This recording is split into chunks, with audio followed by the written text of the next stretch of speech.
बिस्मिल्लाहिर्रहमानिर्रहीम। अस्सलाम वालेकुम माय डियर स्टूडेंट्स। सबसे पहले आप लोगों को वेलकम है द एक्सीलेंस एकेडमी प्लेटफॉर्म पर। डियर स्टूडेंट्स, आज हमने फर्स्ट ईयर बायोलॉजी का चैप्टर 14 जिसका नेम है ट्रांसपोर्टेशन, उसका फर्स्ट टॉपिक डिस्कस करना है, इंट्रोडक्शन टू ट्रांसपोर्टेशन। इस टॉपिक से रेलिवेंट जितने भी इंपॉर्टेंट शॉर्ट क्वेश्चन, एमसीक्यूज या लॉन्ग क्वेश्चन होंगे वो भी हम साथ साथ डिस्कस करेंगे। लेकिन उससे पहले आप लोगों से रिक्वेस्ट है कि अगर आपने अभी तक मेरे चैनल को सब्सक्राइब नहीं किया तो काइंडली आप चैनल को लाइक, शेयर एंड सब्सक्राइब कर दें। Thank you so much. सबसे पहले हम ट्रांसपोर्टेशन को डिफ़ाइन करते हैं कि ये होता क्या है। डियर स्टूडेंट्स, ये एक ऐसा प्रोसेस है जिसके अंदर मटेरियल्स की मूवमेंट होती है या मटेरियल जो है वो ट्रांसपोर्ट करते हैं एक जगह से दूसरी जगह पर। इसे हम ट्रांसपोर्टेशन कहते हैं। Methods of transportation in animals की हम बात करें, या इसे हम ये भी कह सकते हैं कि veg of transportation in animals के किन किन ज़रियों से, किन किन मेथड से एनिमल के अंदर ट्रांसपोर्टेशन होती है, यानी कि मटेरियल्स की मूवमेंट होती है। तो इसमें अगर हम फूड के मूवमेंट की बात करें तो फूड के मूवमेंट के लिए हमारे पास डाइजेस्टिव सिस्टम मौजूद है जिसके अंदर फूड जो है वो मूव करती है एनिमल्स में। मूवमेंट ऑफ ब्लड की बात करें तो इसके लिए जो एनिमल्स के अंदर सिस्टम पाया जाता है उसे सर्कुलेटरी सिस्टम कहते हैं। मूवमेंट ऑफ वेस्ट की बात करें तो ये एक्सक्रीटरी सिस्टम के जरिए होता है। एक्सक्रीटरी सिस्टम रिस्पॉन्सिबल होता है मूवमेंट ऑफ वेस्ट के लिए। मूवमेंट ऑफ गैसेस की लाइक ऑक्सीजन, कार्बन डाइऑक्साइड वगैरह की बात करें तो ये एनिमल्स के अंदर रिस्पायरेटरी सिस्टम मौजूद है। ये तमाम जो अभी मैंने आपको बताए हैं ये एमसीक्यूज़ हैं, आपने एमसीक्यूज़ के लिहाज से ये याद रखने हैं। नेक्स्ट हम बात करते हैं methods of transportation in plants या ways of transportation in plants, कि प्लांट्स के अंदर किस किस तरह से ट्रांसपोर्टेशन होती है। तो प्लांट्स के अंदर जो फूड की मूवमेंट होती है तो इसमें बेसिकली रूट्स का बहुत बड़ा रोल होता है, क्योंकि रूट्स जो हैं ये मिनरल वगैरह को एब्जॉर्ब करती हैं।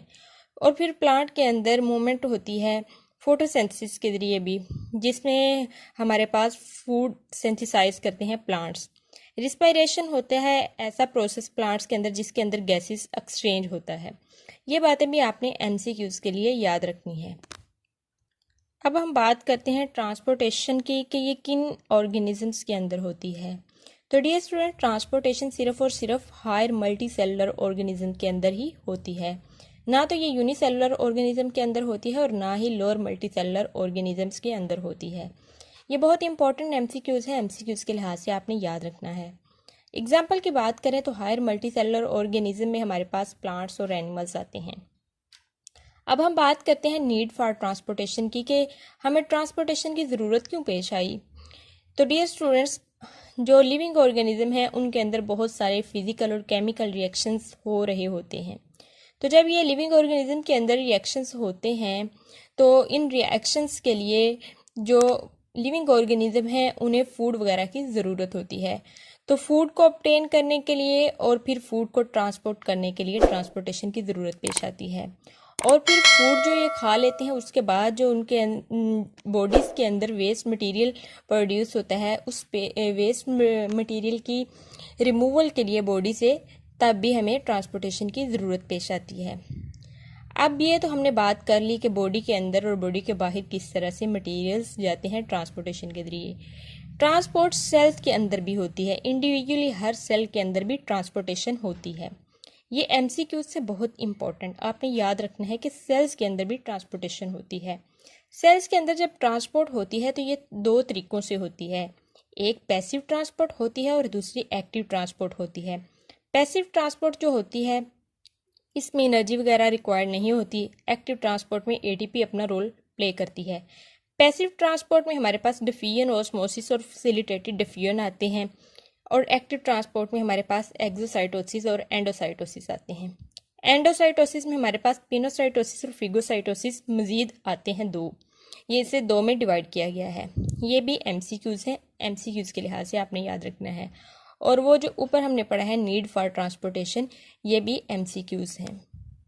अब नेक्स्ट हम बात करते हैं Uptake and transport of minerals and water, और इसे हम अब्जॉर्प्शन बाय रूट्स भी कह सकते हैं। तो डियर स्टूडेंट्स, इसमें हम सबसे पहले स्टडी करेंगे रोल ऑफ रूट को, कि रूट का क्या रोल होता है ट्रांसपोर्ट में। रूट जो होती है प्लांट्स के अंदर ये बहुत इंपॉर्टेंट रोल प्ले करती है, क्योंकि ये प्लांट्स को ज़मीन के अंदर, सोइल के अंदर गाड़े रखती है। और रूट्स जो होती हैं ये बहुत इंपॉर्टेंट रोल प्ले करती हैं वाटर और मिनरल्स को एब्जॉर्ब करने में सॉइल से। मिट्टी के ज़रिए से जितना भी वाटर और मिनरल्स एब्जॉर्ब होते हैं ये रूट्स के ज़रिए ही होते हैं। रूट्स के ऊपर डियर स्टूडेंट्स आपने देखा होगा कि रूट हेयर्स लगे होते हैं, बारीक बारीक लाइक हेयर। ह्यूमन बींग्स के जिस तरह से हेयर होते हैं इस तरह से रूट्स के ऊपर भी कुछ हेयर्स नज़र आते हैं। तो ये हेयर जो होते हैं ये रूट का सरफेस एरिया इंक्रीज़ करते हैं ताकि वो ज़्यादा से ज़्यादा ज़मीन से पानी एब्जॉर्ब कर सकें और मिनरल्स वगैरह एब्जॉर्ब कर सकें। ये भी एमसीक्यूज़ हैं, बहुत इंपॉर्टेंट एमसीक्यूज़ है। यहाँ पे ये आपको स्ट्रक्चर पूरा दिखाया गया है रूट्स का कि किस तरह से ये हमारे पास वाटर को प्लांट्स के अंदर मूव करवाती हैं। सबसे जो बाहर वाली रूट की लेयर होती है ना, एपिडर्मस। एपिडर्मस के साथ लगे होते हैं रूट हेयर्स। आपने ये याद रखना है कि कौन सी लेयर में होते हैं हेयर्स, एपिडर्मल लेयर में होते हैं रूट हेयर्स। ये एमसीक्यूज है। एपिडर्मल हेयर्स के बाद यहाँ पे हमारे पास कोर्टेक्स आता है, कोर्टेक्स के बाद फिर एपिडर्मिस आती है, एपिडर्मिस के बाद पेरिसाइकल आता है और फिर जाइलम आता है। इस तरह से ये ज़मीन से सॉइल से वाटर्स को लेती हैं, वाटर और मिनरल्स को लेती हैं और फिर ये प्लांट्स के अंदर मूव करवाती हैं, उसकी ट्रांसपोर्टेशन करवाती हैं। रूट हेयर जो है ये प्लांट्स के अंदर बहुत ज़्यादा इंपॉर्टेंट रोल प्ले करती हैं क्योंकि ये प्लांट्स के अंदर वाटर को लेके जाती हैं, मिनरल्स को लेके जाती हैं। तो जितना ज़्यादा सरफेस एरिया होगा उतनी ज़्यादा ये ट्रांसपोर्टेशन में हेल्पफुल होंगी। तो रूट्स जो होती हैं ये अगर प्लांट्स के टोटल सरफेस एरिया की बात की जाए तो ये 67% इंक्रीज़ कर देती हैं प्लांट का सरफेस एरिया। ये भी एमसीक्यूज़ है, एमसीक्यूज़ के लिहाज से इसे आपने याद रखना है। एक ट्री है जिसे प्रोसोपिस कहते हैं, ये लेग्यूमिनस फैमिली से बिलोंग करता है और इसकी अगर हम डेप्थ ऑफ रूट्स की बात करें तो इसकी जो रूट्स होती हैं उनकी डेप्थ यानी उनकी गहराई बहुत ज़्यादा होती है, 50 मीटर होती है। ये प्लांट का नेम, उसकी फैमिली और उसका कितने डेप्थ है 50 मीटर, ये सब बातें एमसीक्यूज़ के लिए याद रखनी हैं। बहुत ज़्यादा वाटर और मिनरल्स जो हैं ये रूट हेयर्स के ज़रिए एब्जॉर्ब होते हैं, ये एमसीक्यूज़ है। अब हम बात करते हैं nutrients required by plants for photosynthesis के। फोटोसिंथेसिस के लिए प्लांट्स को कौन कौन से न्यूट्रिएंट्स की ज़रूरत होती है। प्लांट्स को ज़रूरत होती है कार्बन डाइऑक्साइड की जिसे ये एयर से लेते हैं, और फिर वाटर की ज़रूरत होती है जो कि सोइल इन्हें देती है, सोइल से लेते हैं। मिनरल्स की ज़रूरत होती है, वो सोइल से लेते हैं, और लाइट ये सन से लेते हैं। तो इस तरह से ये प्लांट्स जो हैं ये फोटोसिंथेसिस के प्रोसेस के लिए तमाम न्यूट्रिएंट्स को इकट्ठा करते हैं। अब हम बात कर लेते हैं मिनरल्स की, उनकी अवेलेबिलिटी के लिहाज से, उनकी कंसंट्रेशन के लिहाज से। तो दो तरह के मिनरल्स हैं यहाँ पे आपकी बुक में उनका जिक्र किया गया है। एक तो ऐसे मिनरल्स होते हैं जो कि प्लांट्स के लिए अवेलेबल होते हैं, और दूसरे ऐसे मिनरल्स होते हैं जो प्लांट्स के लिए अवेलेबल नहीं होते। डियर स्टूडेंट्स, अवेलेबल न्यूट्रिएंट्स जो होते हैं, अवेलेबल मिनरल्स जो होते हैं प्लांट्स के लिए, ऐसे मिनरल्स होते हैं जो कि पानी के अंदर डिज़ोल्व हुए होते हैं, या आप दूसरे लफ्ज़ों में कह सकते हैं कि अवेलेबल मिनरल्स ऐसे मिनरल्स होते हैं जिन्हें प्लांट्स इजीली हासिल कर सकते हैं क्योंकि वो पानी के अंदर डिज़ोल्व होते हैं, और प्लांट्स जो हैं वो इजीली उन्हें अब्जॉर्ब कर लेते हैं रूट हेयर के जरिए। और इनकी कंसंट्रेशन जो होती है मिनरल्स की वो 3 फैक्टर्स हैं उनके ऊपर बेस कर रही होती है। द फर्टिलिटी ऑफ सॉइल, कि सॉइल की फर्टिलिटी किस तरह की है, एसिडिटी ऑफ सॉइल यानी कि सॉइल की पीएच क्या है, और अदर सॉइल फैक्टर यानी कि सॉइल की ह्यूमिडिटी क्या है, टेम्परेचर क्या है। तो इस तरह से ये अवेलेबिलिटी जो है मिनरल्स की ये इन 3 फैक्टर्स के ऊपर डिपेंड करती है। ये आपको शॉर्ट क्वेश्चन भी पूछा जा सकता है 2 मार्क्स का। और ये अवेलेबल मिनरल्स जो हैं ये पानी के अंदर डिज़ोल्व हुए होते हैं, तो ये एमसीक्यूज़ है, एमसीक्यूज़ के लिहाज से आप इसे याद रखेंगे। नेक्स्ट है नॉट अवेलेबल फॉर प्लांट्स। ऐसे मिनरल्स भी होते हैं जो कि प्लांट्स के लिए अवेलेबल नहीं होते।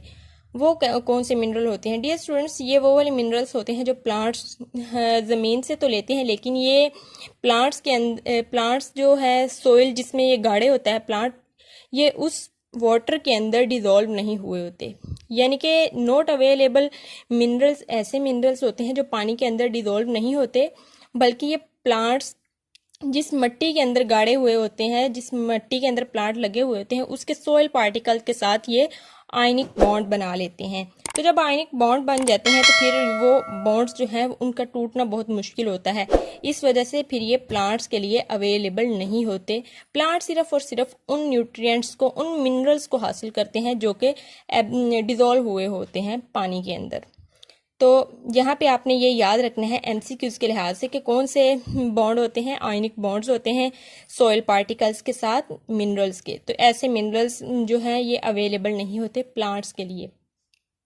आपके बुक में एक और पॉइंट लिखा गया है कि ऑर्गेनिक और इनऑर्गेनिक फर्टिलाइज़र के लिहाज से। डियर स्टूडेंट्स, जब मिट्टी के अंदर ऑर्गेनिक फर्टिलाइजर्स भी होंगे और इनऑर्गेनिक फर्टिलाइजर्स भी होती हैं, तो प्लांट्स जो होते हैं ये पहले इनऑर्गेनिक फर्टिलाइजर्स को यूज़ करते हैं, क्योंकि प्लांट्स के लिए उनका अपटेक बहुत आसान होता है बजाय ऑर्गेनिक जो फर्टिलाइजर्स पाई जाती हैं। ऑर्गेनिक फर्टिलाइजर्स को भी जब प्लांट्स यूज़ करते हैं तो उन्हें पहले वो कन्वर्ट करते हैं, तोड़ते हैं इनऑर्गेनिक में कुछ बैक्टीरिया और फंजाई वगैरह को यूज़ करके। तो ये था डियर स्टूडेंट्स हमारा आज का लेक्चर। होप सो आपको समझ आया होगा। काइंडली आप चैनल को लाइक, शेयर एंड सब्सक्राइब करें and stay connected for more videos. Thank you so much. अल्लाह हाफिज़।